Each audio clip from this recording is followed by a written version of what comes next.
السلام علیکم جی، کیا حال چال ہے آپ سب لوگوں کے؟ میں امید کرتی ہوں کہ آپ سب بالکل ٹھیک ہوں گے، خیریت سے ہوں گے۔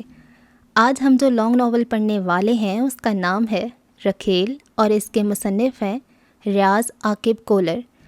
اور یہ ناول بہت ہی سپر ڈوپر ہٹ رہا ہے، اور یہ اتنا زیادہ پسند کیا گیا ہے، اتنا زیادہ پسند کیا گیا ہے کہ آلریڈی یوٹیوب پہ ہونے کے باوجود بھی میں اس کو پڑھنے پہ مجبور ہو گئی ہوں۔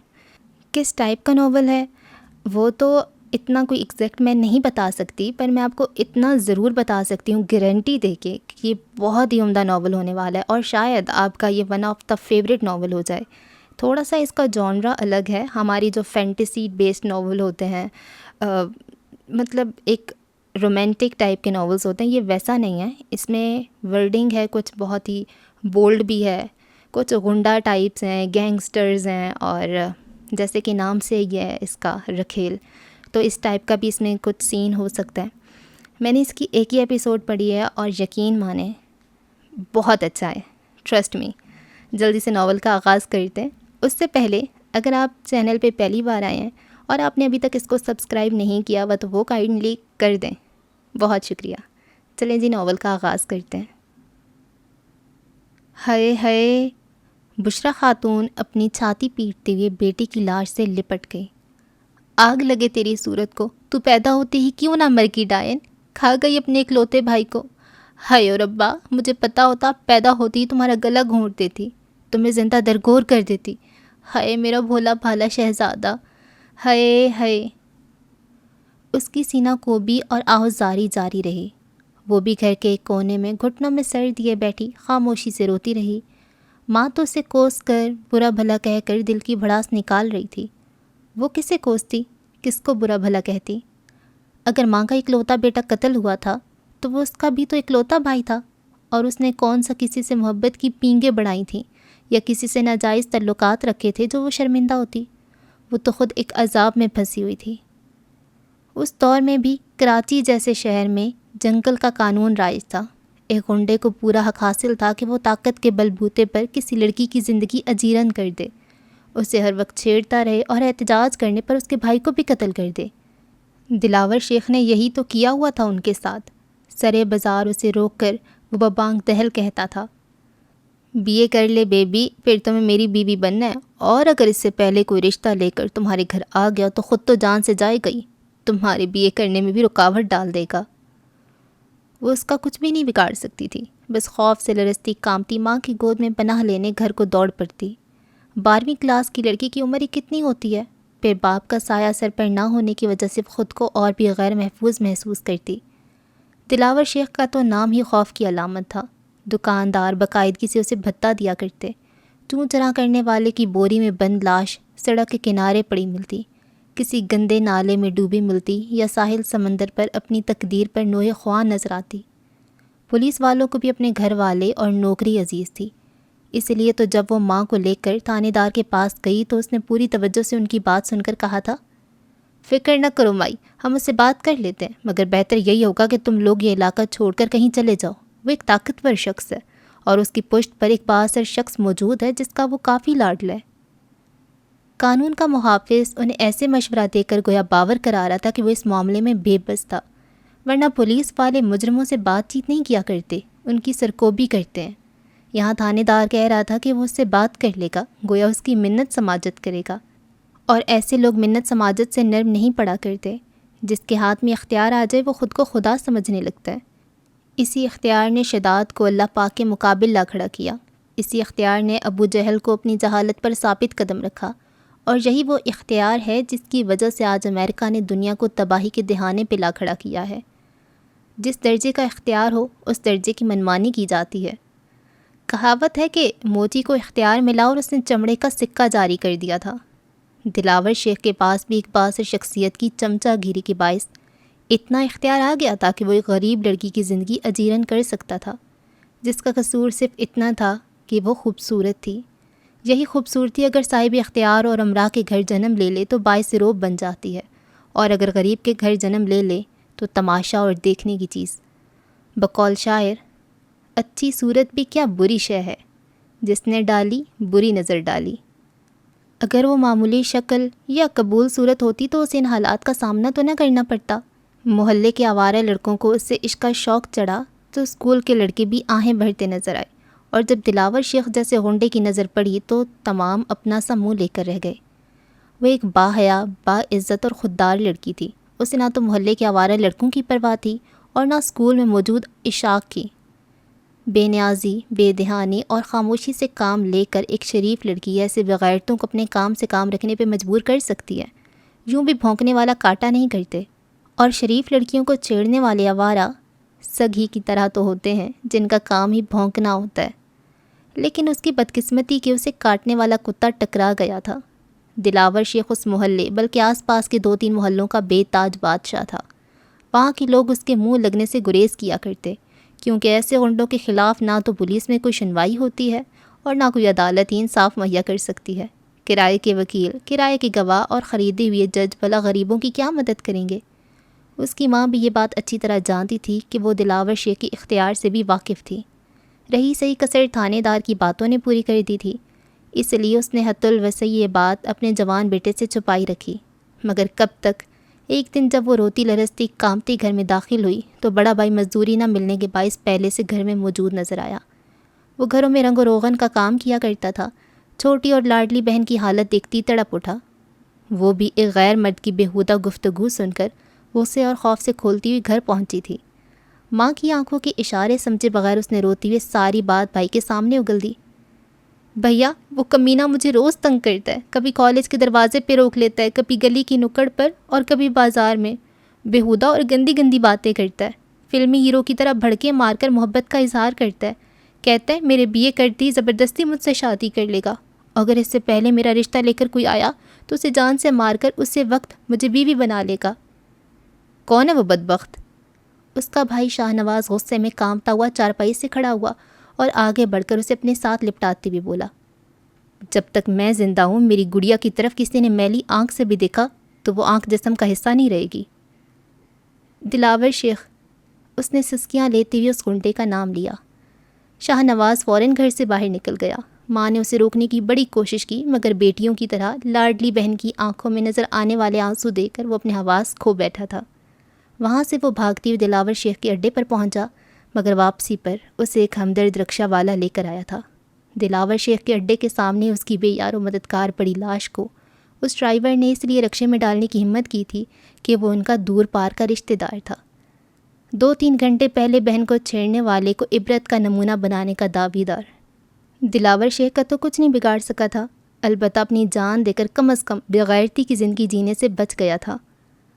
اکلوتے بیٹے کی لاش دیکھ کر اس کی ماں پاگلوں کی طرح بس اسے ہی کوستی رہی۔ اس کے علاوہ اس بیچاری کے بس میں تھا ہی کیا؟ تناوش، تو پیدا ہی کیوں ہوئی؟ میں نے تیرے منہ پر تیزاب کیوں نہ پھینکا؟ ارے تیرے چہرے پہ چیچک ہی نکل آتی تو میرا گھبرو بیٹا تو مجھے چھوڑ کر نہ جاتا۔ اس کی ماں کا مجذوبانہ واویلا جاری رہا۔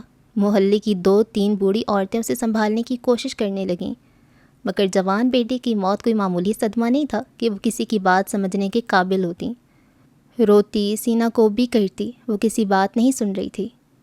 تناوش کے اندر نفرت کا ایسا علاؤ روشن تھا جو ہر چیز کو بھسم کر دینے پہ تلا تھا۔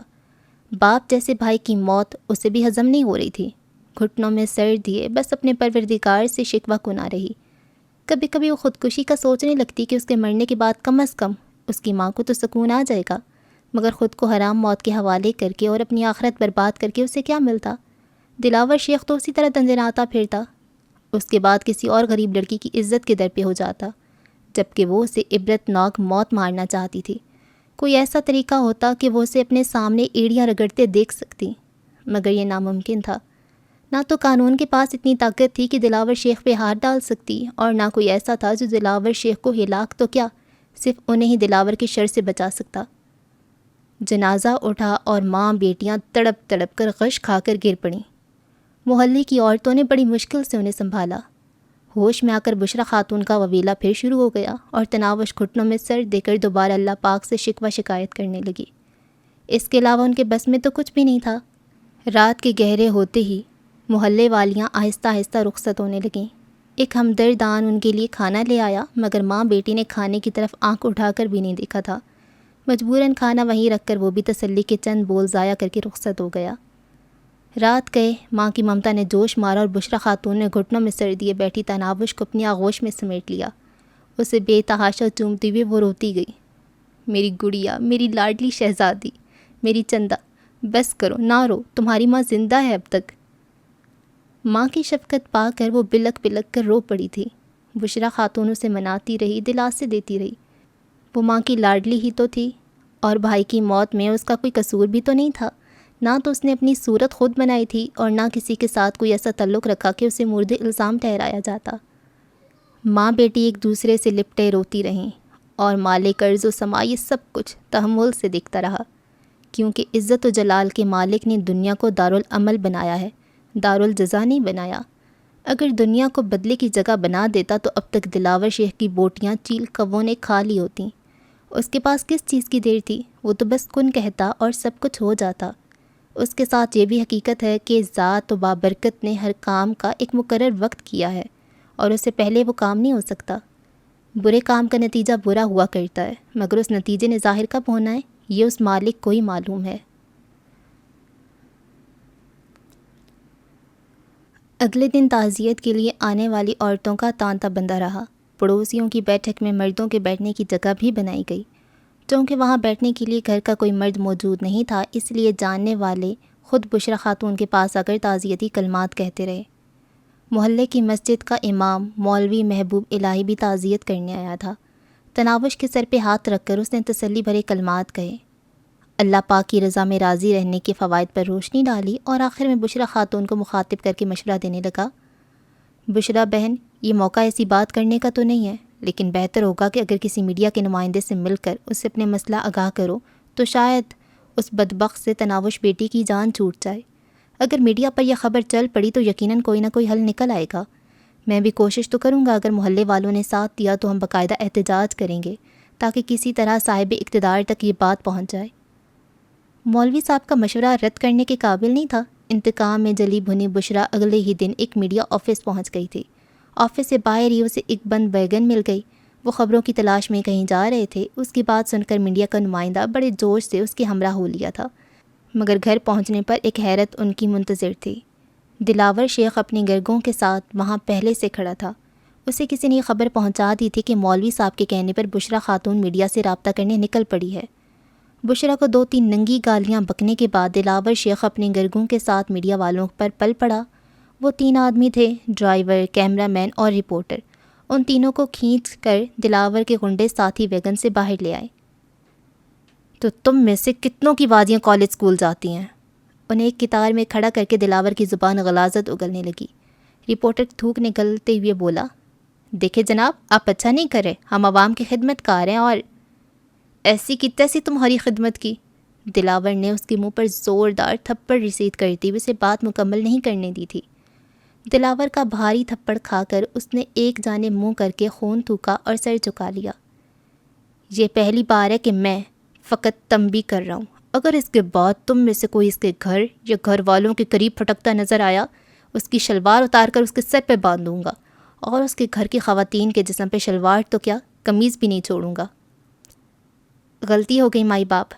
ڈرائیور نے تھر تھر کانپتے ہوئے ہاتھ باندھ دیے۔ دلاور شیخ نے اپنے آدمیوں کو اشارہ کیا، جنہوں نے ان کی گاڑی کے شیشے توڑ کر ان کا کیمرہ بھی توڑ دیا۔ اس وقت کراچی کے حالات واقعی جنگل جیسے تھے۔ رینجرز وغیرہ کا آپریشن ابھی تک شروع نہیں ہوا تھا۔ 1-2 سیاسی جماعت کے غنڈوں نے پورے کراچی کو اپنی لپیٹ میں لیا ہوا تھا۔ لوگ اتنے ڈرے سہمے ہوئے تھے کہ ایک حواس باختہ شخص کی بکواس کو کئی گھنٹے تک سر جھکا کر سنتے رہتے۔ وہ احمق جسے خود بھی معلوم نہیں تھا کہ وہ کیا بکواس کرے، لیکن لوگوں کے پاس احتجاج کا کوئی ذریعہ نہیں تھا۔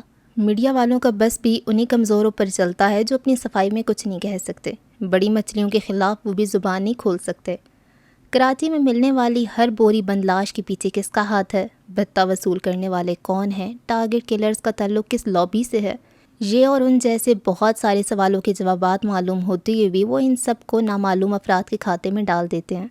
یوں بھی میڈیا کا اصل مقصد پاکستان میں انتشار پھیلانا ہے، بد انتظامی اور بد نظمی ظاہر کرنا، اسلام کو بدنام کرنا اور لبرلزم کی تشہیر و تعریف کرنا ہی تو ہے۔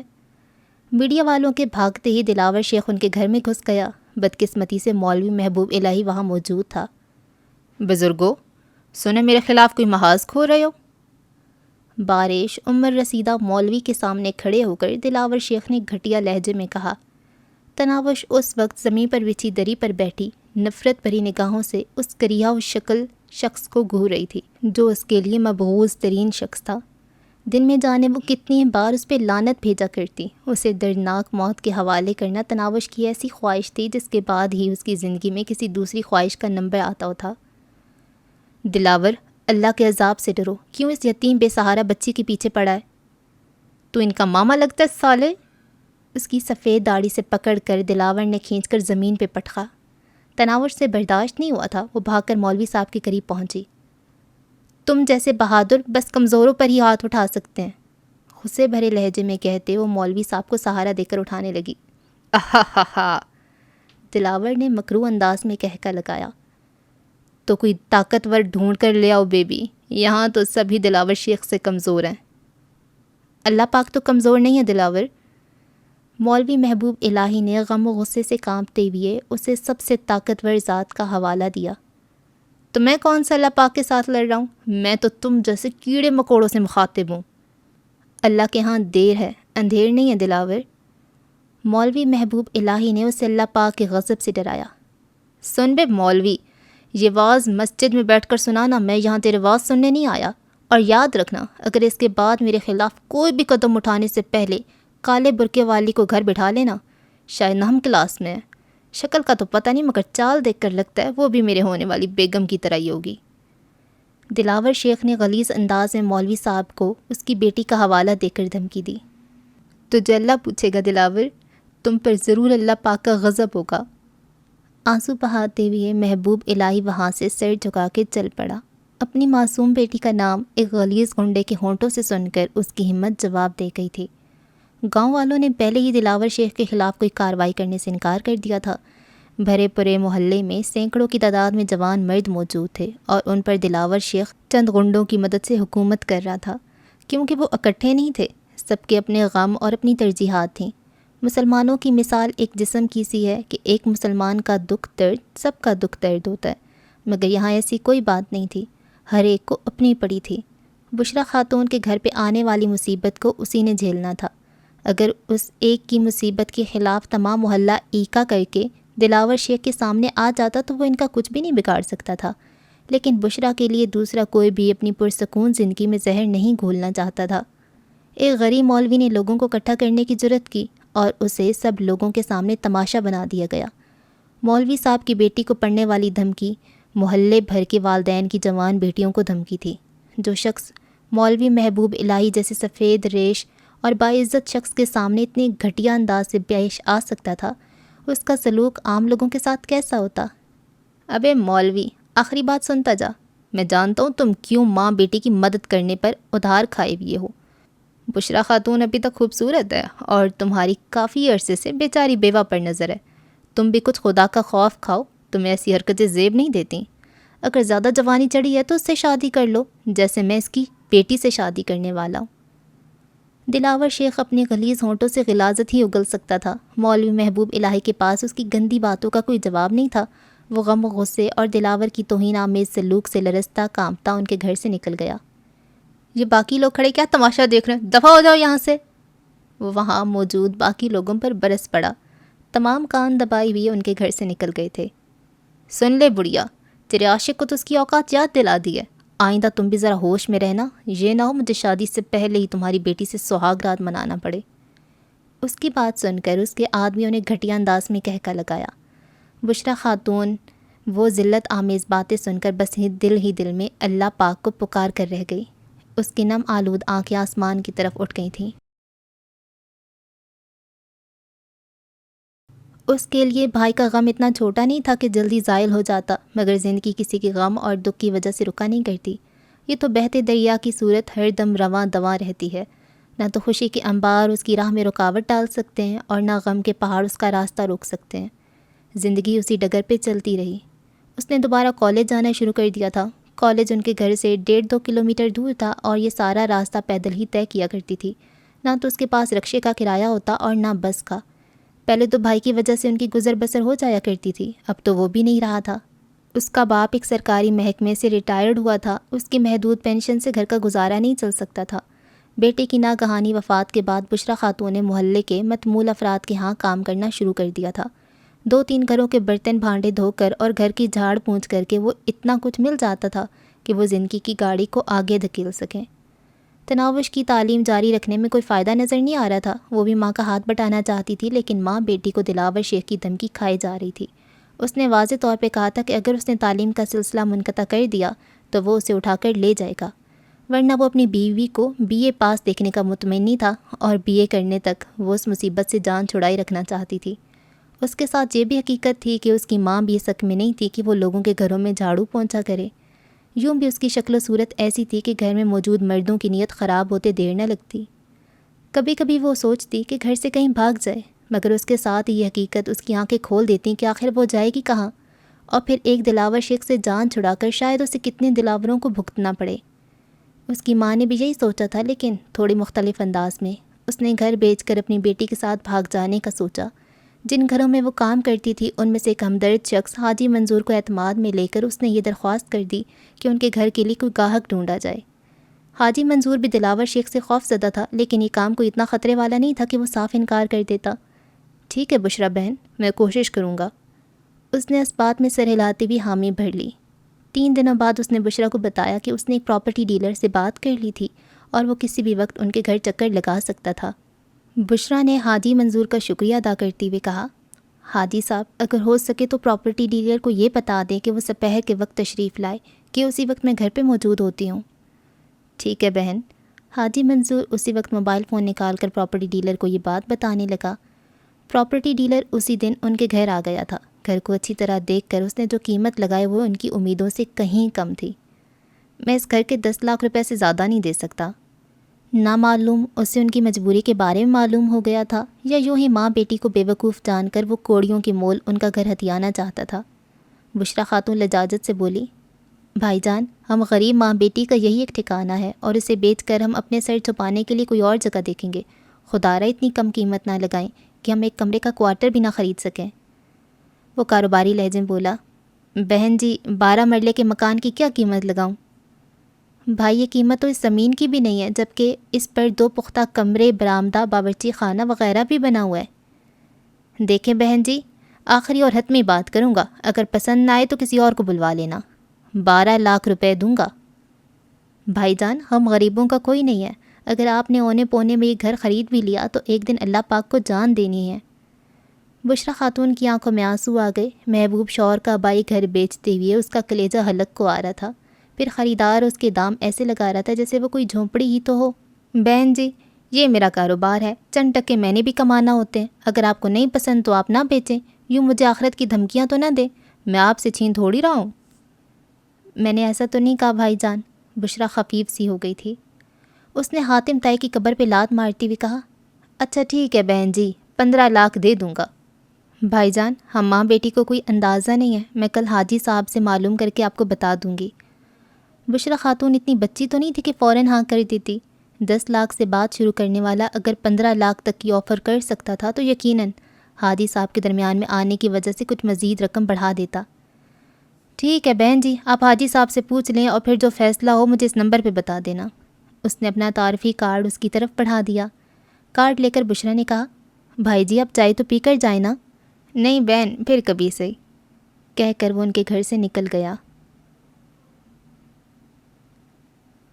اگلے دن بشریٰ خاتون نے حاجی منظور سے گھر کی بابت مشورہ لیا۔ حاجی منظر نے اسے سمجھاتے ہوئے کہا، بہن مجھے کوئی خاص اندازہ تو نہیں ہے، لیکن 15 لاکھ مناسب رقم ہی ہے، اور یوں بھی آپ کے جو حالات ہیں ان کے مطابق اس رقم کو غنیمت سمجھو۔ جان اور عزت سے بڑھ کر نہ مال و دولت ہوتا ہے اور نہ زمین جائیداد۔ ٹھیک کہہ رہے ہیں بھائی جان۔ بشریٰ نے اس کی بات پر اس بات میں سر ہلا دیا۔ گھر واپسی پر اس نے تناوش کو پراپرٹی ڈیلر سے بات کرنے کو کہا۔ وہ اپنے موبائل سے پراپرٹی ڈیلر کا نمبر ڈائل کرنے لگی۔ چند گھنٹیوں کے بعد ہی اس کی سہمی ہوئی ہیلو ابھری۔ ہیلو انکل، میں بشریٰ بی بی کی بیٹی بات کر رہی ہوں، کل آپ ہمارے مکان دیکھنے آئے تھے نا؟ تناوش کا تعارف بھی پورا نہیں ہوا تھا کہ اس نے رابطہ منقطع کر دیا۔ اس نے حیرانی بھرے انداز میں موبائل کو کان سے ہٹا کر دیکھا اور دوبارہ کال ملانے لگی۔ گھنٹی کے جاتے ہی نمبر مصروف کر دیا گیا تھا۔ تناوش نے کارڈ پر اس کا نمبر بغور پڑھا کہ کہیں وہ غلط تو نہیں ملا رہی، مگر نمبر میں کوئی غلطی نہیں تھی۔ وہ دوبارہ نمبر ڈائل کرنے لگی۔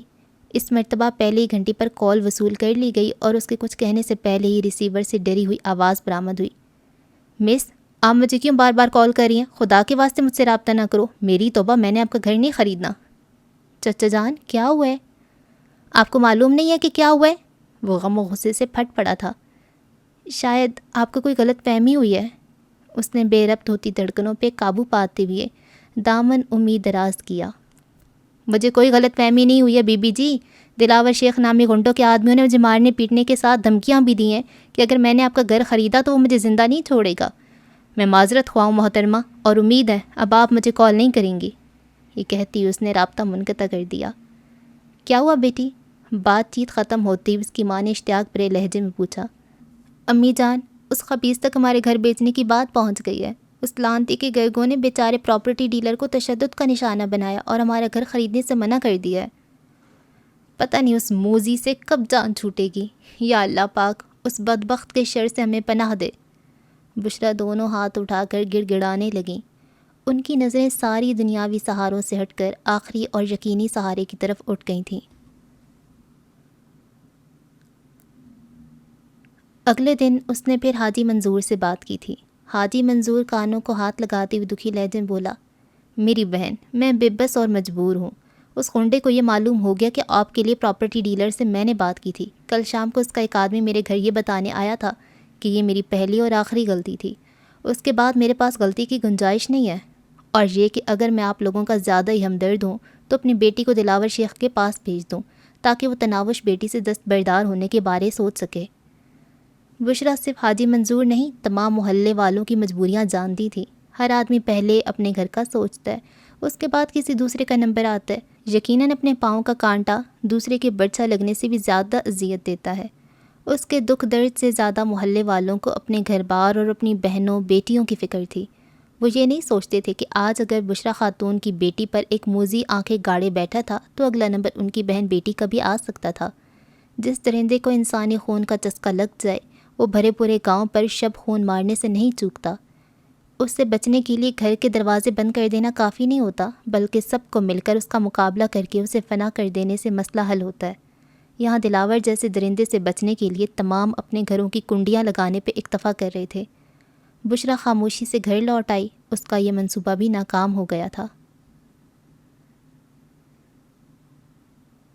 اس کے بھائی کو مرے ہوئے مہینہ ہونے کو تھا کہ ایک رات مولوی محبوب الہی عشاء کی نماز کے بعد چھپتا ہوا ان کے گھر آیا۔ ماں بیٹی اسے دیکھ کر حیران رہ گئیں۔ دلاور کی اتنی سخت دھمکی کے باوجود وہ ان کی مدد کرنے سے باز نہیں آ رہا تھا۔ وہ بشریٰ خاتون کو مشورہ دیتے ہوئے بولا، بشریٰ بہن، بہتر یہی ہوگا کہ جلد سے جلد تناوش بیٹی کے ہاتھ پیلے کر دو، ورنہ اس بدبخت خبیر سے کوئی بعید نہیں کہ کب کوئی گھٹیا حرکت کر گزرے۔ بھائی جان، میں بھی تو یہی چاہتی ہوں، مگر ایسا کون ہوگا جو میری بیٹی کا ہاتھ تھام لے؟ یقین مانو میں اپنی شہزادیوں کی طرح بیٹی کو کسی شریف آدمی کی دوسری بیوی بنانے پر بھی تیار ہوں، مگر کوئی شریف آدمی حامی تو بھرے۔ بہن، یہ کام چوری چھپے کرنے والا ہے۔ اگر راتوں رات ہم تناوش بیٹی کا نکاح کسی سے پڑھا کر اسے رخصت کر دیں تو اس بدبخت کو کیا معلوم ہوگا؟ یقین مانے بھائی جان، میں تو بیٹی کے ساتھ یہ گھر بیچ کر کہیں بھاگنے کے منصوبے سوچے بیٹھی تھی، مگر اس موذی کے گرگے گھر خریدنے والوں کو زود و کوب کرنے سے بھی باز نہ آئے۔ وہ ہمارے گھر کی نگرانی کروا رہا ہے۔ بشریٰ کی بات سنتے ہی مولوی صاحب کے چہرے پہ گھبراہٹ کے آثار نمودار ہوئے، کہیں وہ اس وقت بھی گھر کی نگرانی نہ کر رہے ہوں۔ کوئی پتہ نہیں ان موذیوں کا بھائی صاحب۔ دلاور شیخ کو کوستے ہوئے بشریٰ کی آواز بھرا گئی تھی۔ ہمارے تو نصیب بھی کھوٹے تھے جو اس بدبخت نے میری معصوم بیٹی پر اپنی گندی نظر رکھ لی۔ اللہ پاک بہتر کرے گا میری بہن۔ آزمائشیں اسی ذات کی طرف سے نازل ہوتی ہیں، لیکن یاد رکھنا وہ کسی آزمائش میں اپنے بندے کو اکیلا نہیں چھوڑتا۔ ہر فرعون کے لیے اس نے موسیٰ بنایا ہے۔ دلاور بھی زیادہ دن اپنی منمانی نہیں کر سکے گا۔ اگر میری بیٹی کی بربادی کے بعد یہ موذی اپنے انجام کو پہنچا بھی تو مجھے کیا حاصل؟ پریشان نہیں ہوتے میری بہن، اللہ پاک ضروری کوئی سبب پیدا کرے گا۔ ہمارا سبب تو آپ ہی ہیں بھائی جان، آپ کے علاوہ تو کوئی ہمیں اکیلے میں بھی تسلی نہیں دیتا۔ بشریٰ کے لہجے میں شکر گزاری کا گہرا احساس پوشیدہ تھا۔ میں تو ایک ناکارہ سا بندہ ہوں بہن، کاش میں تناوش بیٹی کو اس بدبخت سے چھٹکارا دلا سکتا۔ اس مرتبہ بشریٰ اس کی بات کا کوئی جواب نہیں دے سکی تھی۔ مولوی صاحب چند لمحے مزید وہاں بیٹھا اور پھر تناوش کے سر پہ شفقت بھرا ہاتھ پھیر کر رخصت ہو گیا۔ اگلے دن ایک روح فرسا خبر ان کی منتظر تھی۔ رات کو مولوی صاحب کو کچھ آدمیوں نے بہت بے دردی سے پیٹا تھا۔ اس کا لہو لہان جسم مسجد کی سیڑھیوں کے سامنے پڑا تھا۔ اس پر سب سے پہلے بوڑھے بابا کرم دین کی نظر پڑی تھی، جو تہجد کی نماز کے لیے باقاعدگی سے مسجد جایا کرتے تھے۔ پہلی نظر میں تو انہوں نے سمجھا کوئی لاش پڑی ہے۔ ٹارچ کی روشنی میں مولوی صاحب کے معزز چہرے کو پہچاننے میں انہیں کوئی دقت نہیں ہوئی تھی۔ جائزہ لینے پر انہیں مولوی صاحب کی نبض چلتی نظر آئی۔ بوڑھے کرم دین میں اتنی ہمت نہیں تھی کہ مولوی صاحب کو اکیلے اٹھا سکتا۔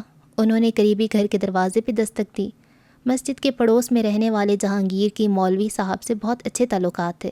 اس نے فوراً کار نکالی اور وہ دونوں مل کر مولوی صاحب کو نزدیکی ہسپتال لے گئے۔ بڑی مشکل سے ایمرجنسی میں بیٹھا ڈاکٹر مولوی صاحب کو دیکھنے پہ آمادہ ہوا تھا۔ مولوی صاحب کی نبض بہت دھیرے دھیرے چل رہی تھی۔ جس وقت بشریٰ خاتون تک یہ بات پہنچی اس وقت مولوی صاحب خطرے کی حدود سے تو نکل گئے تھے، لیکن انہیں ابھی تک ہسپتال سے ڈسچارج نہیں کیا گیا تھا۔ مجرموں کو اچھی طرح پہچاننے کے باوجود مولوی صاحب نے رپورٹ درج کرانے کی کوشش نہیں کی تھی، کیونکہ وہ پولیس کی کارکردگی سے اچھی طرح واقف تھے۔ تمام محلے والوں کو بھی معلوم تھا کہ مولوی صاحب کو اس حال تک پہنچانے والی شخصیت کون سی ہے۔ مولوی صاحب کے انجام نے انہیں مزید محتاط بنا دیا تھا۔ اس سے پہلے اگر کسی کے دل میں تناوش اور اس کی ماں کے لیے ہمدردی کا جذبہ رینگ بھی رہا تھا، تو مولوی صاحب کی حالت دیکھ کر وہ جذبہ اپنی موت آپ مر گیا تھا۔ بشریٰ تناوش کو ساتھ لے کر مولوی صاحب کو ملنے ہسپتال گئی تھی۔ انہیں دیکھ کر مولوی صاحب کی آنکھوں میں نمی اتر آئی تھی۔ معذرت خواہ ہوں بہن، میں آپ کے معیار پہ پورا نہ اتر سکا۔ میں تناوش بیٹی کے لیے کچھ بھی نہ کر سکا۔ اللہ پاک آپ کو دنیا اور آخرت کی کامیابی عطا کرے مولوی صاحب۔ آپ کی اس حالت کی ذمہ دار بھی ہم ماں بیٹی ہیں، ہمیں معاف کر دیں۔ بشریٰ خاتون گلوگیر ہونے لگی تھیں۔ پریشان نہ ہو میری بہن، میں اللہ پاک کی ذات سے مایوس نہیں ہوں۔ اللہ پاک کوئی بہتر سبب نکالے گا، اس کے پاس دیر ضرور ہے، اندھیر نہیں۔ بشریٰ نے حسرت بھرے لہجے میں کہا، کہیں یہ دیر حشر کے میدان تک طول نہ کھینچ جائے۔ اور مولوی صاحب اس کی بات کا جواب دیے بغیر ٹھنڈا سانس بھر کر رہ گیا تھا، کیونکہ اللہ پاک کے کاموں میں چھپی تاخیر کی حکمتیں جاننا کسی انسان کے بس سے باہر ہے۔ ہفتے 10 دن بعد مولوی محبوب الہی صحتیاب ہو کر گھر آ گیا تھا، مگر اب اس میں اتنی ہمت باقی نہیں رہی تھی کہ دلاور شیخ کا مقابلہ کر سکتا۔ محلے والوں نے اس کام میں کسی بھی قسم کی مدد کرنے سے معذوری ظاہر کی تھی۔ انہی دنوں تناوش کو ماں کی زبانی معلوم ہوا کہ مولوی محبوب الہی وہ محلہ چھوڑ کر کہیں اور جانے کی کوشش میں ہے۔ ان جیسے مخلص انسان کے محلے سے چلے جانے کے خیال سے تناوش کو اداس کر دیا تھا، مگر وہ کچھ بھی تو نہیں کر سکتی تھی۔ مولوی صاحب اپنے مکان کے لیے کوئی مناسب خریدار ڈھونڈ رہے تھے، اس کے بعد انہوں نے چلے جانا تھا۔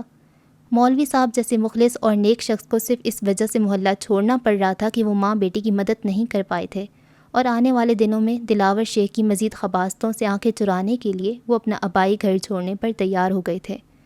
محلے کے کافی بزرگوں نے دبے لفظوں میں مولوی صاحب کو اس اقدام سے باز رکھنے کی کوشش کی تھی، لیکن جو لوگ ایک غنڈے کے خلاف مولوی صاحب کے ساتھ کندھے سے کندھا ملا کر کھڑے نہیں ہوئے تھے، وہ اپنی بات منوانے کے مجاز نہیں تھے۔ ماں کے منہ سے مولوی صاحب کے جانے کی خبر سن کر وہ ساری رات سو نہیں پائی تھی۔ اگلے دن وہ اپنے کالج کے گیٹ کے سامنے سے گزرتی ہوئی آگے بڑھ گئی تھی۔ اس کے دماغ میں عجیب طرح کی حسرت ہلکورے لے رہی تھی۔ کالج جانے یا پڑھائی کرنے پر اس کا دل بالکل بھی مائل نہیں ہو رہا تھا۔ زندگی میں نہ تو اسے سکون کی کوئی رمق نظر آ رہی تھی اور نہ خوشی کی کوئی جھلک۔ وہ زندگی کے جس دور سے گزر رہی تھی، اس عمر میں ایک لڑکی کے دل میں چاہنے اور چاہے جانے کا گہرا احساس پنپ رہا ہوتا ہے۔ ایک جانا انجانا محبوب ہر وقت اس کی سوچوں میں بسا اسے سہانے سپنوں میں کھویا رکھتا ہے۔ اس کی تو شکل و صورت بھی ایسی تھی کہ کئی چاہنے والے اس کے لیے دل کے دروازے وا رکھتے، اتنے کہ اس سے چناؤ مشکل ہو جاتا، مگر کسی کی ایسی جسارت سے پہلے ہی ایک غلیظ، کمینے اور گھٹیا شخص نے اس پر اپنا ظالمانہ تصرف جما لیا تھا۔ وہ آزاد ہوتی ہوئے بھی اس کی قید میں تھی۔ اسے جان چھڑانے کی ساری کوششیں بیکار گئی تھیں۔ وہ کراچی کی تیز رفتار سرگرمیوں کو دیکھتی ہوئی کندھے پر کتابوں کا بیگ لٹکائے خاموشی سے آگے بڑھتی رہی۔ اس کی دائیں بائیں زندگی پوری قوت کے ساتھ رواں داواں تھی، جبکہ اس کی مثال زندگی کے اس بہتے دریا میں کسی لاش کی سی تھی۔ خوشی اور غم کے احساسات کا تصور وہ کھو چکی تھی۔ ایک نفرت کا جذبہ تھا جس کے زیر اثر وہ زندگی سے چمٹی ہوئی تھی۔ دلاور شیخ کی عبرت ناک موت ہی اس کی زندگی کی سب سے بڑی تمنا، سب سے بڑی خواہش اور سب سے بڑی خوشی تھی۔ دلاور شیخ کی بیوی بننے سے موت کو گلے لگا لینا کئی گنا زیادہ آسان تھا، لیکن مرنے سے پہلے وہ اس موذی کو اپنی آنکھوں کے سامنے تڑپتا ہوا مرتے دیکھنا چاہتی تھی۔ اس خوش کن منظر کو دیکھنے کے لیے وہ کوئی بھی قیمت دینے کو تیار تھی، مگر ہر وقت اسی سوچ میں کھوئے رہنے کے باوجود اسے کوئی مناسب حل نہیں سوچ رہا تھا۔ وہ نہیں جانتی تھی کہ اس خواہش کو کیسے پورا کر پاتی۔ ایسا کوئی طریقہ نہیں سوچ رہا تھا جس سے وہ اس ذلیل کا غلیظ سر اپنے ہاتھوں سے اس کے تن سے جدا کر دیتی۔ وہ اپنے کالج سے کافی آگے آ چکی تھی۔ کپڑوں کے ایک بازار میں گھس کر وہ مختلف دکانوں کے آگے لٹکے خوبصورت لباس دیکھنے لگی۔ پلاسٹک کے مجسموں کو ایسے عجیب و غریب لباس پہنائے گئے تھے جو اس نے خود تو کیا کسی اور عورت کے بدن پر بھی نہیں دیکھے تھے۔ کپڑے کے مارکیٹ سے نکل کر وہ جوتوں کی مارکیٹ میں گھس گئی۔ دکانوں کے سامنے سے آہستہ روی سے گزرتے ہوئے وہ حسرت ناک نظروں سے ان قیمتی جوتوں کو دیکھتی رہی جو اس کی قوت خرید سے کہیں باہر تھے۔ اپنی پاؤں کی طرف نظر دوڑانے پر اسے وہی پرانے جوتے نظر آئے جو وہ پچھلے 2 سال سے پہنتی چلی آ رہی تھی۔ کثرت استعمال سے جوتوں کے تلوے کھس گئے تھے، ان کی اوپری چمک دمک بھی بس پالش کی مرہون منت تھی۔ اس بازار سے نکل کر وہ سبزی بازار میں گھس گئی۔ ریڑھیوں اور سٹالوں پر سجے مختلف اقسام کے عمدہ پھل اس کی اشتہا بڑھانے لگے۔ بہت سارے پھلوں کا تو اسے ذائقہ تک معلوم نہیں تھا، کبھی چکھنے کا اتفاق جو نہیں ہوا تھا۔ سبزی بازار کا اختتام نسبتاً چوڑے بازار میں ہوا جہاں ہر قسم کا سامان سجا ہوا نظر آ رہا تھا۔ وہ ماحول میں کھوئی خالی ذہنی سے آگے بڑھتی رہی۔ اس بازار کے بعد بڑی سڑک کی شروعات ہو گئی تھی جس کی جوانب میں بڑی عمارتیں، کمرشل پلازے اور خوبصورت ہوٹل نظر آ رہے تھے۔ ہوٹلوں کی پارکنگ میں نظر آنے والے رش سے اس نے اندازہ لگایا کہ دوپہر کے کھانے کا وقت ہو چلا تھا۔ جیب سے اپنا سستا سا موبائل فون نکال کر اس نے وقت دیکھا، 1:30 بج رہے تھے۔ اسے اچانک بھوک محسوس ہونے لگی۔ اس کے لنچ باکس میں رات کی باسی دال کے بنے ہوئے پراٹھے موجود تھے، مگر اسے ایسی مناسب جگہ نظر نہ آئی جہاں بیٹھ کر وہ پیٹ پوجا کر سکتی۔ کسی مناسب جگہ کو ڈھونڈنے کے لیے اس نے قدموں کی رفتار بڑھا دی تھی۔ اس وقت وہ ایک بڑے ہوٹل کے سامنے سے گزر رہی تھی۔ سیاہ رنگ کی خوبصورت کار میں سفید رنگ کا سوٹ پہنے ایک ادھیڑ عمر شخص بیٹھ رہا تھا۔ اس کے لیے عقبی نشست کا دروازہ ایک باوردی پولیس والے نے کھولا تھا۔ یقیناً وہ کوئی با اختیار شخص تھا جس کے لیے پولیس کا باوردی شخص دروازہ کھول رہا تھا۔ اس کے کار میں بیٹھتے ہی پولیس والا کار کے عقب میں موجود پولیس جیپ میں بیٹھ گیا، جس میں اس کے علاوہ 3 اور باوردی پولیس والے بھی ہتھیاروں سے مسلح بیٹھے تھے۔ صاف نظر آ رہا تھا کہ وہ اس کے محافظ تھے۔ کیا یہ اتنا با اختیار ہوگا کہ مجھے دلاور شیخ کے شر سے نجات دلا سکے؟ ایک امکانی سوچ اس کے دماغ میں ابھری۔ وہ اسے روکنے کے خیال سے چوڑی روش کے قریب ہو گئی۔ نہ جانے میرے اشارے پر رکے گا بھی کہ نہیں، یہ سوچ ذہن میں رکھتے ہوئے اس نے اپنا ہاتھ اٹھانا چاہا، مگر اس سے پہلے ہی اس کے کانوں پر بریکوں کی تیز چرچراہٹ گونجی۔ اس نے بے ساختہ اس جانب نگاہیں گھمائیں۔ ایک کالے رنگ کی مرسیڈیز نے چوڑی روش کے سامنے رک کر آنے والی گاڑی کا راستہ روک دیا تھا۔ مرسیڈیز کے پیچھے 2 کھلی چھت والی جیپیں بھی موجود تھیں۔ دونوں جیپوں میں 3 افراد سوار تھے۔ مرسیڈیز رکتے ہی جیپ سے ایک مسلح شخص پھرتی سے اترا اور مرسیڈیز کا عقبی دروازہ کھول دیا۔ اب نہ جانے اس میں کون سوار ہے اور کیا یہ سفید والے سے بھی زیادہ با اختیار ہوگا؟ اس کی محدود سوچیں ان دونوں گاڑیوں میں سوار شخصیتوں کی طاقت کا اندازہ لگانے لگیں۔ مرسیڈیز کے کھلے دروازے سے کالی پتلون میں ملبوس ایک ٹانگ نمودار ہوئی، جس کے پاؤں میں چمکتا ہوا سیاہ رنگ کا عمدہ بوٹ چمک رہا تھا، اور پھر بڑے انداز سے وہ مکمل ہی کار سے باہر آ گیا۔ وہ دراز قد اور کسرتی جسم کا مالک تھا۔ چوڑی چھاتی، اندر کی طرف گھسا ہوا پیٹ اسے کوئی منجھا ہوا ریسلر ظاہر کر رہا تھا۔ کار سے باہر آتے ہی اس نے کوٹ کے سامنے والے 2 بٹن بند کیے، آنکھوں پر لگا چشمہ اتار کر جیب میں ڈالا اور دونوں ہاتھ پتلون کی جیب میں ڈال کر کھڑا ہو گیا۔ اس کی موٹی بھوری آنکھوں میں عجیب قسم کی بے رحمی حویدہ تھی۔ چوڑی پیشانی، گالوں کی ابری ہوئی ہڈیاں، اٹھی ہوئی باریک ستوا ناک، پتلے پتلے ہونٹ، ان پر موجود نفاست سے ترشی ہوئی مونچھیں اور 3-4 دن کی بڑی ہوئی شیب۔ مردانہ وجاہت کا شاہکار ہونے کے باوجود مجموعی طور پر اس کے چہرے پر کوئی ایسی بات تھی کہ تناوش کی ٹانگیں لرزنے لگی تھیں۔ اس نے ایک سرسری نگاہ تناوش پر ڈالی اور پھر کار کا دروازہ کھولنے والے کی طرف استفہامیہ نظروں سے دیکھنے لگا۔ اس نے جلدی سے اپنی جیب سے سگریٹ کی ڈبی نکال کر اس کے سامنے پکڑ لی۔ ایک سگریٹ نکال کر اس نے باریک ہونٹوں میں پکڑی۔ سگریٹ پیش کرنے والے نے لائٹر جلا کر سگریٹ سلگائی اور پیچھے ہو گیا۔ وہ سگریٹ کا لمبا کش بھر کر بے تاثر چہرہ لیے ہوٹل سے نکلنے والی کار کی طرف بڑھا۔ اسی لمحے تناوش جھرجھری لیتے ہوئے اس شخص کی طرف متوجہ ہوئی جس سے مدد مانگنے کے لیے وہ اس راستے کے قریب ہوئی تھی۔ وہ بھی کار سے باہر آ گیا تھا، مگر اس حال میں کہ اس کی ٹانگوں میں ہونے والی لرزش تناوش کو بھی نظر آ رہی تھی۔ تو جسٹس ظہیر امجد صاحب، آخر آپ سے ملاقات ہو ہی گئی۔ مرسیڈیز سے برآمد ہونے والی شخصیت کی آواز بھی اس کی جسامت کی طرح بھاری اور روبدار تھی۔ جسٹس ظہیر احمد نے خشک ہوتے ہونٹوں پر زبان پھیری اور اس کے حلق سے منمناتی ہوئی آواز برآمد ہوئی، کبیر دادا کیسے ہیں آپ؟ آپ نے حال پوچھ لیا، اب کافی بہتر محسوس کرنے لگا ہوں۔ کبیر دادا کی آواز میں چھپا طنز جسٹس ظہیر امجد کو لرزا گیا تھا۔ تناوش وہاں کھڑی خود کو عجیب سا محسوس کرنے لگی تھی، مگر حیرت کی بات یہ تھی کہ کسی نے بھی اس کے یوں کھڑے ہونے کو اہمیت نہیں دی تھی۔ کبیر دادا، مجھ سے کوئی گستاخی ہوئی ہے کیا؟ جسٹس ظہیر احمد نے ہکلاتے ہوئے پوچھا۔ سنا آپ ہماری ایک خدمت کار کو پھانسی کی سزا سنانے والے ہیں اور اسی وجہ سے اس کا کیس کا فیصلہ مسلسل التوا کا شکار ہو رہا ہے۔ نہیں، ایسی تو کوئی بات نہیں، میں تو بس اس کی بے گناہی کے لیے کسی مناسب ثبوت کا منتظر ہوں، اس وجہ سے فیصلے میں تھوڑی تاخیر ہو گئی ہے۔ کبیر دادا نے استہزائی انداز میں ہنستے ہوئے اپنے پاؤں اس کی کار کی بونٹ پر رکھا۔ وہ کبیر دادا کا آدمی ہے، اس کی بے گناہی کا اس سے بڑا ثبوت کیا ہو سکتا ہے؟ بالکل جناب، آپ صحیح فرما رہے ہیں۔ خوف سے جسٹس کا رنگ پیلا پڑ گیا تھا۔ ہاں، ویسے اتنی سمجھدار ہو یا مجھے دیکھ کر عقل آ گئی ہے؟ نہیں، ایسی کوئی بات نہیں کبیر دادا۔ وہ خشک ہوتے ہونٹوں کو تر کرنے لگا۔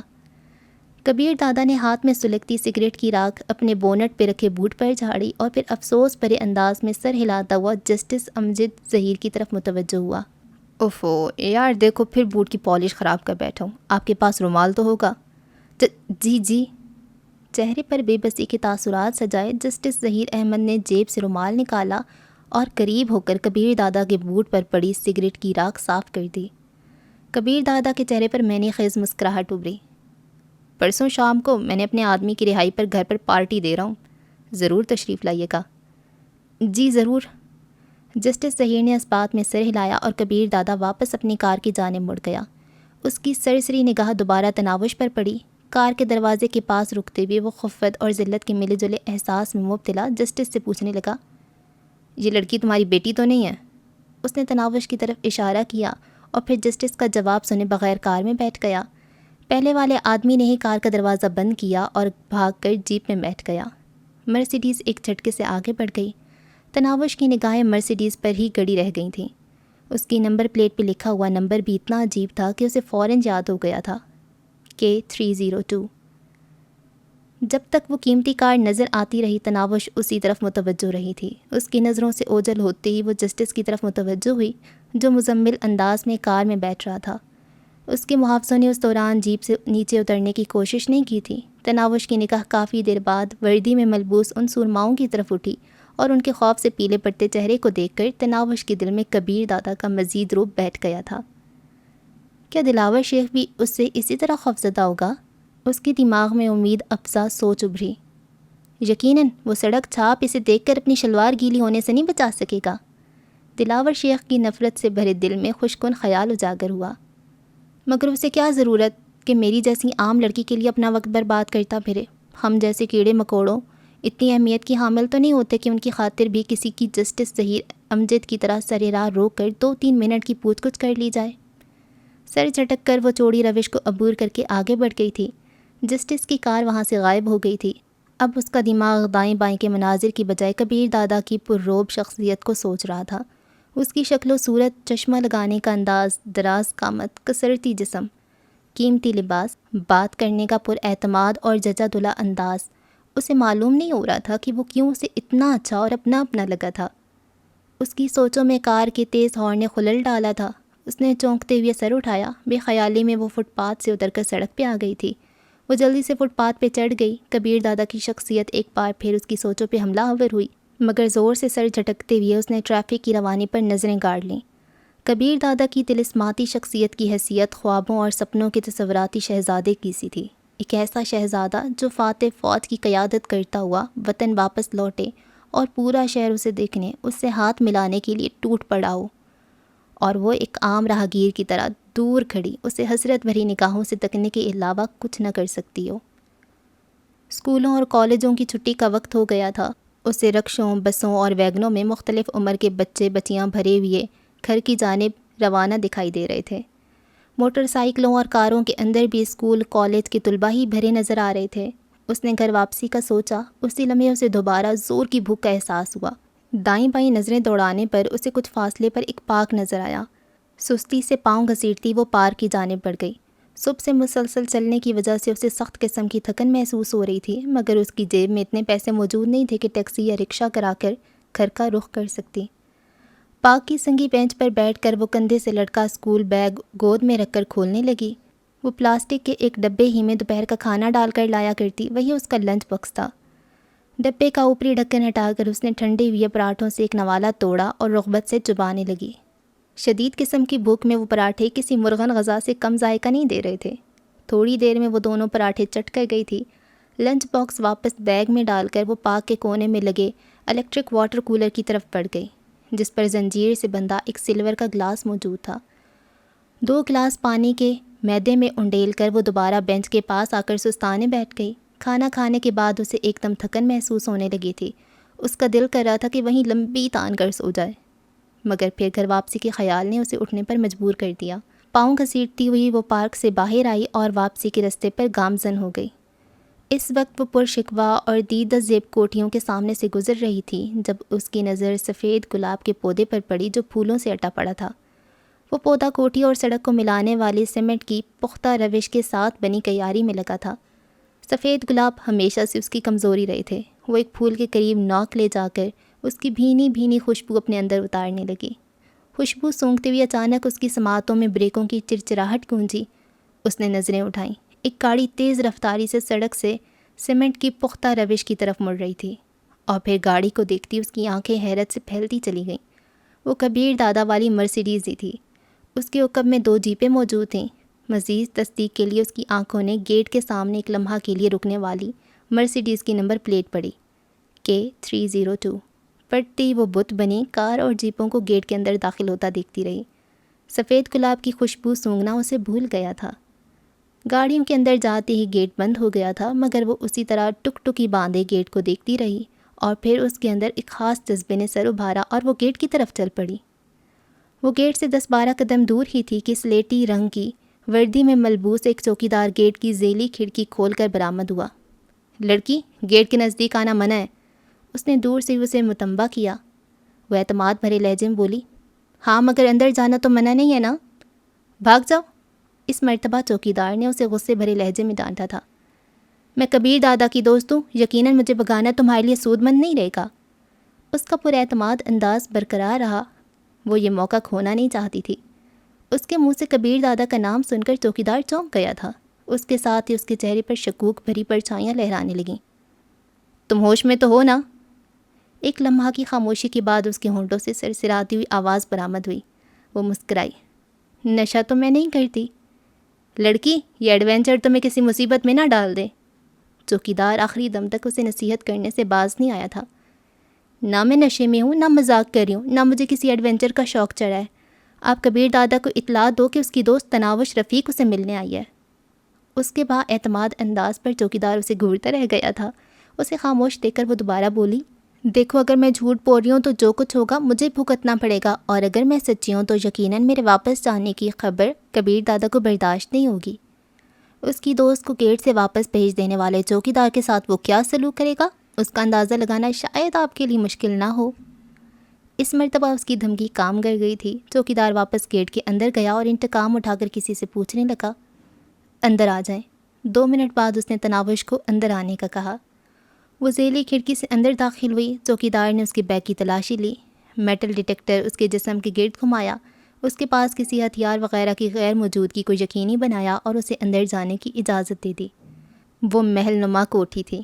گیٹ سے اندرونی عمارت تک سیمنٹ کا پختہ راستہ بنا تھا جو اندرونی عمارت کے قریب جا کر بائیں جانب مڑ کر گیراج تک پہنچتا تھا۔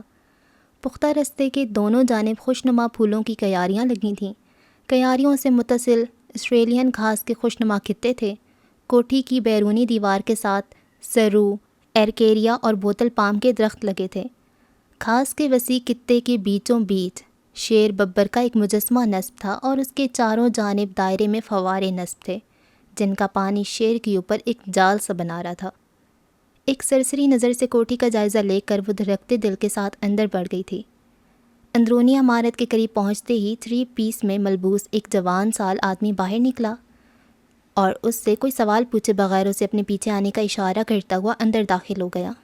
ڈرائنگ روم میں دبیز قالین بچھا تھا، دیواروں پر جنگل کے بادشاہ کے شکار کرنے کی مختلف تصاویر لگی تھیں۔ کسی جگہ پہ شیر نے ہرن کو منہ میں دبایا ہوا تھا، کہیں بیل کے اوپر سوار تھا، کہیں بار سینگھے کو جکڑا ہوا تھا اور کہیں ہاتھی اور زرافے جیسی عظیم الخبثہ جانور پر جپٹ رہا تھا۔ صاف نظر آ رہا تھا کہ شیر ببر گھر کے مالک کا پسندیدہ درندہ تھا۔ جی مس، آپ نے کس سلسلے میں کبیر دادا کو ملنا ہے؟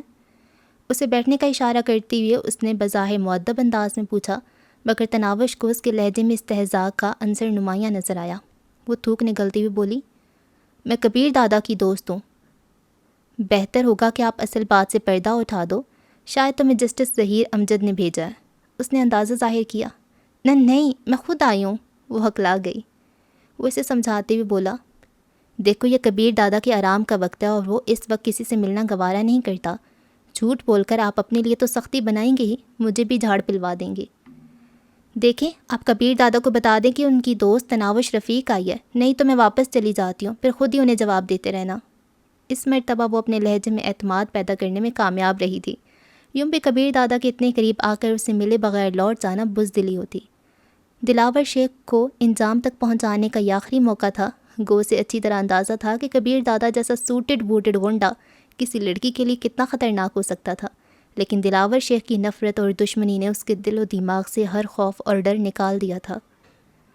دیکھو لڑکی، تم بہت بڑا دعویٰ کر رہی ہو۔ جہاں تک میرے علم ہے کبیر دادا لڑکیوں سے ایک رات سے زیادہ کا تعلق رکھنا پسند نہیں کرتا۔ اسے تناوش کی بات پر یقین کرنا مشکل ہو رہا تھا اور جو کچھ اس نے کہا وہ سن کر تناول کا چہرہ بھی حیا سے لال ہو گیا تھا، مگر وہ پیچھے ہٹنے کو تیار نہیں تھی۔ ٹھیک ہے، میں جا رہی ہوں، آپ جانے اور آپ کا دادا۔ اس نے آخری چال چلی اور باہر کی طرف قدم بڑھا دیے۔ 1 منٹ مس، اسے رکنے کا کہہ کر وہ بادل نخواستہ لکڑی کے منقش دروازے کی طرف بڑھا اور جھجکتے ہوئے دروازے کے اوپر لگا ہوا ایک بٹن دبا دیا۔ تناوش کو اس کے چہرے پر پسینے کے قطرے چمکتے ہوئے نظر آ رہے تھے۔ یقیناً یہ کبیر دادا کا رو بھی تھا کہ اس کے خاص بندے بھی ڈر کے مارے یہ حالت ہو رہی تھی۔ لمحہ بھر بعد ہی دروازہ ایک جھٹکے سے کھلا۔ وہ قمیض اتار چکا تھا اور بے بازو کی سفید بنیان، پتلون اور ہوائی چپلوں میں وہ دروازے پر نمودار ہوا۔ اس کے چہرے پر حیرانی کے اثرات تھے۔ خدمت کار نے خشک ہونٹوں پر زبان پھیرتے ہوئے کہا، باس، آپ کی دوست ملنے پر اصرار کر رہی تھی۔ میری دوست؟ اس کے لہجے میں شامل حیرانی تناوش کے لیے غیر متوقع نہیں تھی۔ اس کے ساتھ ہی اس نے صوفے پر بیٹھی تناوش کی طرف دیکھا جو اسے دیکھتے ہی کھڑی ہو گئی تھی۔ جی، یہ لڑکی کہہ رہی تھی کہ… اس نے اکلاتے ہوئے بات پوری کرنا چاہی، مگر اس سے پہلے کبیر دادا کا ہاتھ گھوما، وہ کولوں کے بل نیچے جا گرا تھا۔ مزید کچھ کہے بغیر وہ دروازہ بند کرنے ہی لگا تھا کہ اس نے زبان کی بجائے سمجھانے کا جو طریقہ استعمال کیا تھا وہ زبان سے کئی گنا مؤثر اور سمجھ میں آنے والا تھا، مگر تناوش اتنی آسانی سے ہار ماننے والی نہیں تھی۔ وہ ہمت کرتے ہوئے آواز بلند بولی، کبیر دادا، مجھ سے بات کی بغیر نہیں جا سکتے۔ اس کی بات پہ کبیر دادا کو جھٹکا سا لگا تھا۔ دروازہ بند کرنے کا ارادہ تبدیل کرتے ہوئے وہ اس کی طرف متوجہ ہوا۔ اس مرتبہ اس کی آنکھوں میں دلچسپی کے آثار نمایاں تھے۔ تمہیں شاید اس ٹٹپونجی جسٹس نے بھیجا ہے۔ کمرے سے باہر آ کر وہ اس کے سامنے کھڑا ہو گیا تھا۔ وہ نرم و نازک چھوئی موئی لڑکی اس کے سامنے یوں نظر آ رہی تھی جیسے شیر کے سامنے خرگوش دکھتا ہے۔ میں ذاتی کام سے آئی ہوں۔ ہمت مجتمع کرتے ہوئے اس نے کبیر دادا کی آنکھوں میں جھانکا۔ اس کے لیے اسے اپنا سر کافی اوپر اٹھانا پڑا تھا۔ شہر بھر میں تمہیں میں ہی سوشل ورکر نظر آیا ہوں، طنزیہ لہجے میں کہہ کر وہ پیچھے مڑا۔ بات سن لینے میں حرجی کیا ہے، شاید آپ کو بھی کوئی فائدہ نظر آ جائے۔ گہرا سانس لیتے ہوئے وہ دوبارہ اس کی طرف متوجہ ہوا۔ تمہارے پاس 2 منٹ ہیں، جس میں سے 5 سیکنڈ گزر چکے ہیں۔ اس نے کلائی پر بندھی سنہرے ڈائل کی قیمتی گھڑی آنکھوں کے سامنے پکڑ لی تھی۔ مجھے ایک آدمی کو قتل کرنا ہے اور اس کے لیے آپ کی مدد چاہیے، بدلے میں آپ کو جو بھی درکار ہوگا میں دوں گی۔ نہ چاہتے بھی اس کے منہ سے کہکا برآمد ہوا جو بالکل اوپرا اوپرا لگ رہا تھا۔ یقیناً اس کے ہونٹ ہنسنے کے لیے نہیں بنے تھے۔ لڑکی، مجھے بالکل اندازہ نہیں ہو رہا کہ تم کیا چاہتی ہو۔ ایک بات تو یقینی ہے کہ تم کبیر دادا سے ذرا سی بھی واقفیت نہیں رکھتی ہو۔ آپ مجھے تھوڑا وقت دیں گے تو میں اپنے بارے میں کچھ بتا پاؤں گی۔ 2 منٹ میں کیا وضاحت کر سکتی ہوں؟ اچھا بولو۔ صوفے پہ نشست سنبھالتے ہوئے اس نے تھپڑ کھائے ہوئے خدمت کار کو دفع ہو جانے کا اشارہ کیا۔ تناوش کو بیٹھنے کا اس نے نہیں کہا تھا۔ وہ اس کی اجازت کے بغیر اس کے سامنے نشست سنبھالتی ہوئے کہنے لگی، میں ایک بے سہارا یتیم لڑکی ہوں. ہمارے محلے کا گنڈا دلاور شیخ مجھے آئے روز تنگ کرتا ہے. نہ تو اس کے ظلم کے خلاف پولیس کوئی کارروائی کرتی ہے اور نہ کوئی محلے دار ہماری مدد کرتا ہے. اس نے میرے بڑے بھائی کو بھی بے دردی سے قتل کر دیا ہے. وہ کہتا ہے جیسے ہی میں BA کر لوں گی وہ مجھ سے زبردستی شادی کرے گا، اور اگر اس سے پہلے میں نے کسی اور سے شادی کی کوشش کی تو وہ اسے قتل کر کے اسی وقت مجھ سے شادی کر لے گا. تو کبیر دادا نے ساری تفصیل سنتے ہی کندھے اچکائے. کیا میں خوبصورت نہیں ہوں؟ تناوش نے اس کی آنکھوں میں دیکھتے ہوئے بے باکی سے پوچھا. مجھے تمہاری خوبصورتی سے کیا لینا دینا؟ دلاور شیخ کو قتل کرنے میں میری مدد کرو اور مجھے حاصل کر لو. یہ بات کرتے ہوئے اسے خود بھی اندازہ نہیں تھا کہ وہ کیا کہہ رہی ہے. تم پاگل ہو یا احمق؟ دلاور شیخ سے اپنی عزت بچانے کے لیے تم اپنی عزت ہی بیچ کر اسے مارنا چاہ رہی ہو. عزت نہیں بیچ رہی، بلکہ ہم دونوں کا نکاح پڑھایا جائے گا. کیا؟ یقیناً تم جاگتے میں خواب دیکھنے کے عادی ہو. کبیر دادا نے اٹھنے کے لیے پر تولے. اتنی دیر اس سے باتیں کرنے کے بعد تناوش کے دل میں کوئی جھجک تھی تو وہ ختم ہو چکی تھی. وہ فوراً اسے روکتی ہوئی بولی، صرف نکاح پڑھوا لینا، اس کے بعد بے شک مجھے اپنی رکھیل سمجھ کر پاس رکھنا. رکھیل ہی سا سلوک کرنا. اپنے جانے والوں کو بھی یہی بتانا کہ میں آپ کی رکھیل ہوں. مجھ سے زیادہ کسی کو بھی اپنے وفادار نہیں پاؤ گے. بس میرے دل میں بھڑکتی آگ پر دلاور شیخ کا خون چھڑکنے میں میری مدد کر دو. میرے پاس وفاداروں کی پوری فوج ہے. تم جیسی کمزور کی وفاداری سے مجھے کیا حاصل؟ کبیر دادا نے بظاہر منہ بنایا، مگر نہ جانے کیوں تناوش کو اس کا بیزاری ظاہر کرنا مصنوعی لگ رہا تھا. وہ کہنے لگی، میں 18 سال کی ہوں اور ان بازاری آبرو باختہ عورتوں سے کئی گنا بہتر ہوں جو ہر بستر کی زینت بننے پہ تلی رہتی ہیں. مجھے جب تک پاس رکھو گے صرف آپ کی خدمت کرتی رہوں گی. جب دل بھر جائے طلاق دے کر واپس بھیج دینا. کوئی حق مہر، کوئی روپیہ پیسہ نہیں. بس دلاور شیخ کا خون ہی میرا مہر ہوگا. اور یقین مانو آپ کے ارد گرد جو وفاداروں کی فوج ہے ان میں سے اکثریت ان کی ہے جو آپ سے نفرت کرتے ہیں. بس خوف نے انہیں چاپلوسی اور خدمت کرنا سکھا دیا ہے. وہ اس کی باتوں پر لطف اندوز ہوتے ہوئے بولا، تمہاری خوبصورتی اور دوشیزگی کے حصول کے لیے مجھے کچھ کرنے کی کیا ضرورت ہے؟ تم یوں بھی میری کوٹھی میں خود چل کر آئی ہو اور اتنا موقع میرے لیے کافی ہے. بلکہ میں چاہوں تو تمہیں دنیا کے کسی بھی کونے سے اٹھا کر لا سکتا ہوں. یقیناً اپنی فطرت کے مطابق آپ کا یہی سوچنا بنتا ہے، لیکن سچ بتائیں کبھی کسی لڑکی کی پرخلوص محبت محسوس کی ہے؟ کوئی ایسی لڑکی جس کی سوچیں آپ سے شروع ہو کر آپ ہی پر ختم ہو؟ کوئی ایسی جس کی اولین ترجیح آپ کو سکون اور آرام پہنچانا ہو؟ میرا خیال ہے اس مکالمہ بازی کو رہنے دو. باقی اس میں شک نہیں کہ تم جیسی لڑکی کو ہر مرد اپنے بستر کی زینت بنانا چاہے گا، اور میں ایک مرد ہوں تمہارے حصول کے لیے گھنٹے ڈیڑھ کی قربانی دے دوں گا، لیکن یاد رکھنا اپنے وعدے سے پھرو گی نہیں. وہ اعتماد بھرے لہجے میں بولی، اپنی بات سے 1 انچ بھی نہیں ہٹوں گی. پھر کب؟ کل. میں دلہن بن کر اپنے گھر میں منتظر رہوں گی، اور کل نکاح پڑھاتے ہی آپ مجھے اپنے ساتھ لیتے آنا. نکاح پڑھانا ضروری ہے کیا؟ کبیر دادا نے ہلکی سی مسکراہٹ سے پوچھا. اسے خود معلوم نہیں تھا کہ وہ اس کم سن لڑکی کی ہر بات کیسے مانتا جا رہا تھا، ورنہ اسے لڑکیوں کی کوئی کمی نہیں تھی. ہاں، بس یہ ناپائیدار گرہ میرے نصیب کر دینا، اس کے علاوہ کچھ نہیں مانگوں گی. تناوش کی آواز گلوگیر ہونے لگی تھی.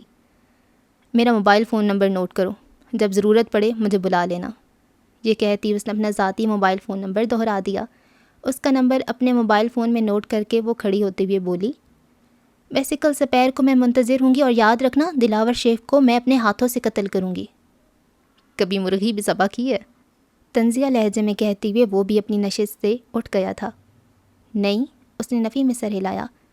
دلاور شیخ سے ابتدا کروں گی، اور یوں بھی آپ جیسے بڑے دادا کی بیوی کو کم از کم ایک قتل تو کرنا چاہیے. پتہ نہیں تناوش کے لہجے میں ایسی کون سی بات تھی کہ وہ بے ساختہ مسکرا پڑا تھا. تناوش کو محسوس ہوا کہ وہ مسکراتے بھی بہت اچھا لگنے لگتا ہے. کل ملیں گے. وہ اپنی خوابگاہ کی طرف بڑھ گیا. تناوش اس کی پشت کو گھورتی رہ گئی تھی.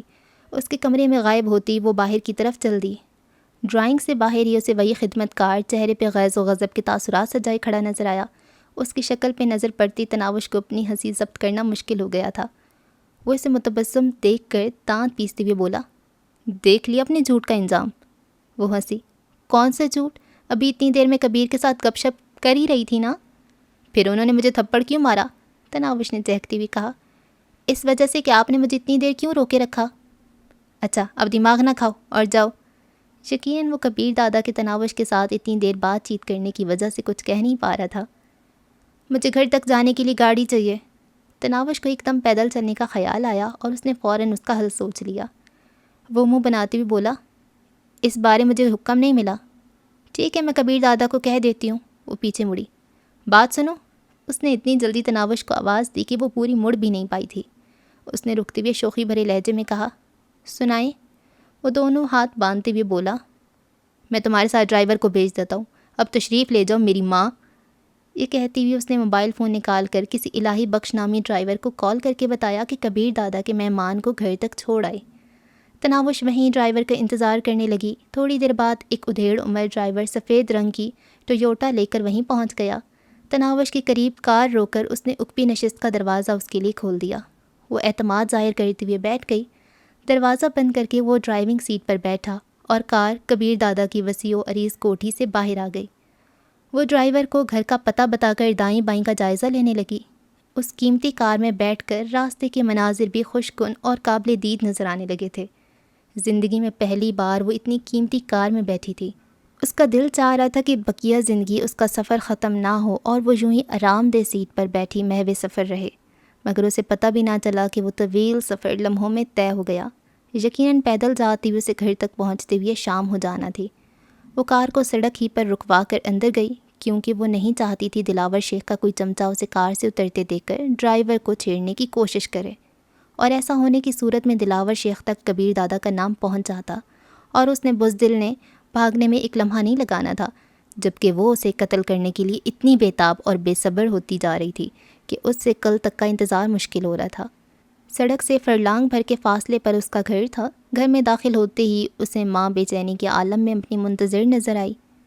اتنی دیر لگا دی بیٹی؟ تناوش کو دیکھتے ہی اس نے پریشانی بھرے لہجے میں پوچھا۔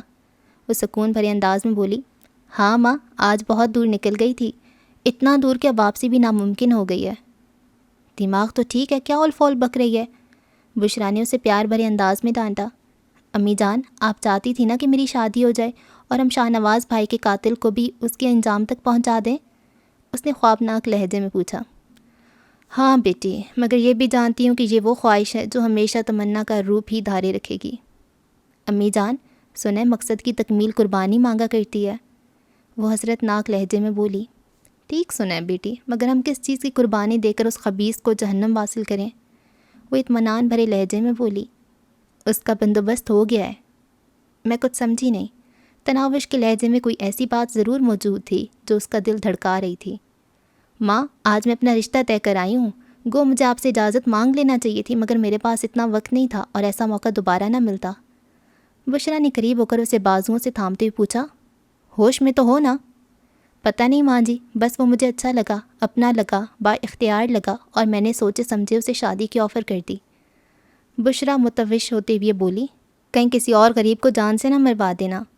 تناوش کے چہرے پر میں نے خیز مسکراہٹ نمودار ہوئی۔ امی جان، آپ نے ہمیشہ دلاور شیخ کو با اختیار درندے کی روپ میں دیکھا ہے، کل انشاءاللہ آپ اس کا وہ روپ دیکھیں گی جس کی تمنا میں ہم دونوں پچھلے کئی ماہ سے دست بد دعا ہیں۔ ایسا کیسے ممکن ہے؟ بشرا کے لہجے میں بے یقینی تھی۔ ممکن اور ناممکن کے درمیان بس رب کی مرضی کی رکاوٹ ہے ماں جی۔ جب وہ بے نیاز کن فرماتا ہے تو پھر ہر ناممکن ثابت قدمی بھول جاتا ہے۔ ایسا با اختیار اور صاحب حیثیت تمہیں کہاں سے مل گیا بیٹی؟ اور پھر وہ بھی تم جیسی غریب لڑکی کے ساتھ شادی پر کیسے راضی ہو گیا؟ مجھے تو لگ رہا ہے تم نے جاگتے میں خواب دیکھنا شروع کر دیے ہیں۔ بشرا کو بیٹی کی باتوں پہ یقین کرنا مشکل ہو رہا تھا۔ خود تو کہتی ہیں کہ آپ کی بیٹی شہزادی ہے، پھر شہزادیوں کو تو شہزادے ہی ملا کرتے ہیں نا ماں جی۔ اس کی آنکھوں میں کبیر دادا کی صورت لہرائی اور اس کے ساتھ ہی اس کے دل میں خواہش جاگی، کاش جیسا وہ ماں کو کہہ رہی ہے ویسا ہی ہوتا۔ اچھا مجھے ساری بات تفصیل سے بتاؤ۔ آج میں اسکول نہیں گئی تھی، یوں ہی دائیں بائیں گھومتی رہی اور پھر وہ مجھے ایک ہوٹل کے باہر نظر آیا، اس حالت میں کہ ایک جج اس کے سامنے ہاتھ باندھتے ہوئے گڑ گڑا رہا تھا۔ میں جان گئی تھی وہی ایسا ہے جو مجھے دلاور شیخ کے چنگل سے نجات دلا سکتا ہے۔ مجھے اللہ پاک نے اس سے بات کرنے کا موقع دیا اور میں نے فوراً اپنی مجبوری اس کے سامنے بیان کر دی، لیکن یہ تو آپ جانتی ہیں نا ماں جی کہ اس دنیا میں لے دے کا اصول ہی کار فرما ہے۔ بس میں نے دلاور شیخ کی موت کے بدلے خود کو اس کے سامنے پیش کر دیا، البتہ پریشان نہ ہو، وہ مجھے نکاح پڑھا کر ہی ساتھ لے جائے گا۔ اس نے بہت ساری باتیں حذف کرتے ہوئے اجمالاً سارا واقعہ دہرا دیا۔ مجھے تو یہ آسمان سے گر کر کھجور میں اٹکنے والا معاملہ لگتا ہے، تم نے دلاور شیخ سے جان چھڑانے کے لیے اس سے بھی بڑے غنڈے کا ساتھ اپنا لیا ہے۔ ماں جی میں بس ایک بات جانتی ہوں کہ مجھے دلاور شیخ سے بھیا کی موت کا بدلہ لینا ہے، اس کے لیے میں ہر قیمت ادا کرنے کو تیار ہوں۔ اگر دلاور شیخ نے بھیا کے خون سے ہاتھ نہ رنگے ہوتے تو شاید میں اتنا بڑا قدم نہ اٹھاتی۔ اب کیا ہوگا؟ میرا تو دل ہول رہا ہے۔ بشریٰ خاتون کی پریشانی میں کئی گنا اضافہ ہو گیا تھا۔ دلاور شیخ والے معاملے میں کچھ مہلت تو ان کے پاس موجود تھی، اس کی بیٹی تو ایک دم ہی طوفان سر پہ لے آئی تھی۔ اطمینان رکھیں، سب کچھ ٹھیک ہو جائے گا ماں جی، اس نے اعتماد بھرے انداز میں ماں کو تسلی دی۔ تم نہیں جانتی میری جان، ایسے با اختیار اور صاحب حیثیت لوگوں کے لیے ہم غریب مخمل میں ٹاٹ کے پیون جیسی اہمیت رکھتے ہیں۔ اس نے بس تمہاری صورت دے کر شادی کی حامی بھری ہے، تمہیں چند دن استعمال کرنے کے بعد وہ طلاق کے 3 لفظ بول کر تمہیں واپس پھینک دے گا۔ وہ مسکرائی۔ تو کیا میں پہلی مطلقہ ہوں گی؟ نہ جانے ہوا کی کتنی بیٹیاں روزانہ طلاق کا داغ اپنی پیشانی پر سجا کر ماں باپ کے دروازے پر آ بیٹھتی ہیں، ان میں ایک کا اضافہ ہے صحیح، اور امید ہے مجھے دوسری شادی کے لیے بھی اتنی تگ و دو نہیں کرنا پڑے گی۔ سب سے بڑھ کر دلاور شیخ جیسی نحوست سے ہماری جان چھوٹ جائے گی۔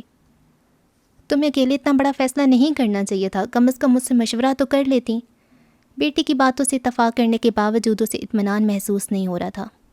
امی جان، کہا تو ہے، مشورے یا اجازت لینے کا وقت میرے پاس نہیں تھا، اگر میں وہ موقع گنوا دیتی تو پھر وہی کڑنا سلگنا ہی مقدر ٹھہرتا۔ اگر اس سودے سے پیچھے ہٹنا ممکن ہے تو بہتر ہوگا اس شخص کو منع کر دو، بلکہ معافی مانگ کر اپنی جان چھڑا لو۔ ماں نے اس کی حوصلہ شکنی میں کوئی دقیقہ فروگزاشت نہیں کیا تھا۔ ایک بار تناوش کے دل میں بھی خیال آیا کہ ماں کی بات مان لینا چاہیے، مگر اس کے ساتھ ہی کبیر دادا کی قد آور اور پر روب شبیہ اس کی آنکھوں کے سامنے لہرائی۔ اسے لگا بدلہ لینے کے علاوہ بھی کبیر دادا میں کوئی تو ایسی بات تھی کہ وہ اس کی سوچوں پر چھایا ہوا تھا۔ وہ اپنے فیصلے پر ڈٹ گئی۔ ماں جی، اگر وہ مجھے خود بھی منع کرتے تب بھی میں پیچھے ہٹنے کو تیار نہیں۔ آپ نہیں جانتی میرے دل میں دلاور شیخ سے بدلہ لینے کے لیے کیسی آگ بھڑک رہی ہے۔ اس الاؤ کو دلاور شیخ کا خون ہی بجھا سکتا ہے۔ اگر تناوش کو بھائی کی قاتل سے اس درجہ نفرت تھی تو اس کے بیٹے کا بھی تو قاتل تھا۔ وہ فرما بردار اور خدمت کرنے والے بیٹے کی اذیت ناک موت کو کیسے بھلا سکتی تھی؟ بیٹی سے کئی گنا زیادہ وہ خود دلاور شیخ کو کیفر کردار تک پہنچانے کی خواہاں تھی۔ تناوش کے طریقہ کار سے اختلاف رکھنے کے باوجود آخر اسے متفق ہونا پڑا۔ وہ ہار مانتی ہوئے بولی، ٹھیک ہے بیٹی، بس یہی دعا کرتی ہوں اللہ پاک تمہاری نصیب اچھا کرے۔ آمین، کہہ کر تناوش نے اطمینان کا گہرا سانس لیا تھا۔ رات کو تناوش ماں کے ساتھ مل کر اگلے دن کا منصوبہ طے کرتی رہی، نہ چاہتی ہوئی بھی بشریٰ کو بیٹی کا ساتھ دینا پڑ گیا تھا۔ اچھا جی، ایپیسوڈ 1 کو ہم یہیں پہ اینڈ کرتے ہیں، اور مجھے لگتا ہے اس کی 12 ایک ایپیسوڈز بن جائیں گی، تو کوشش کروں گی کہ میں ڈیلی زیادہ سے زیادہ دے سکوں ایپیسوڈز تاکہ ختم کر لیں اس ناول کو۔ مجھے تو بہت اچھا لگ رہا ہے، آپ بتائیں آپ کو کیسے لگ رہا ہے؟ اس میں کچھ ورڈنگ ہے جو کہ کافی بولڈ ہے، لیکن پھر بھی گھٹیا نہیں ہے، ولگر نہیں ہے، مطلب ان کا سینس ویسا نہیں بنتا جیسا کہ ہم لوگوں نے لمٹ رکھی ہوئی ہے کہ اس ٹائپ کے ناول نہیں پڑھنے، حالانکہ اس کا نام ہی کافی بولڈ ہے، رکھیل، لیکن پھر بھی ناول بہت اچھا لگ رہا ہے مجھے۔ اور مجھے لگ رہا ہے کہ کبیر دادا بھی کوئی اتنا اچھا انسان نہیں ہے، شاید وہ بھی بہت غلط کام کرتا ہوگا، لیکن دلاور شیخ سے وہ مجھے بہتر لگ رہا ہے کیونکہ اس کی پرسنالٹی تھوڑی بہتر ہے۔ دلاور شیخ تو بہت ہی گندا ہے، مطلب بہت بہت گندا ہے، اور میں چاہتی ہوں کہ اس کو کوئی مارے، اللہ کرے تناوش خود اس کو اپنے ہاتھ سے مارے اور صحیح اس کا کیما نکال دے۔ ہاں، بہت برا ہے وہ، بہت بہت برا ہے۔ اور یہ سارے محلے والے دیکھیں نا کیسے اس سے ڈرتے ہیں، اگر یہ مل جائیں تو اس کے گھنٹوں سے تو زیادہ ہی ہوں گے، پر نہیں، وہی نا، بس اتفاق نہیں ہے ہمارے لوگوں میں۔ اتفاق ہو جائے تو حکومت بھی ہمارا کچھ نہیں کر سکتی جو کہ ہمارے ملک کو کھائے جا رہی ہے۔ خیر جی، اگلی قسط میں ملاقات ہوگی، تب تک کے لیے اللہ حافظ۔